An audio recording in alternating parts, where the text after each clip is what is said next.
ড দিয়ে 5টি বর্ণ সহজে লেখা শিখি।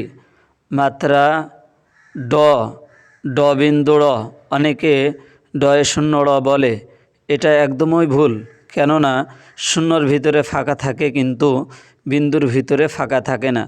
বর্গীয় জ, মাত্রা ড, এখান থেকে উড়নে দিলে হবে হ্রস্ব উ। মাত্রা ড, এভাবে দিয়ে এখান থেকে উড়নি দিলে হবে দীর্ঘ উ। এবার ভুল প্রবাহে লিখে দেখানো হচ্ছে। সঠিকভাবে হাতের লেখা সুন্দর করতে চাইলে কিভাবে লেখা অনুশীলন করা হচ্ছে, লেখা হচ্ছে তা বারবার দেখুন এবং একই বর্ণ বারবার লিখুন। আর সামান্য ধৈর্য, ইচ্ছা ও চেষ্টার প্রয়োজন।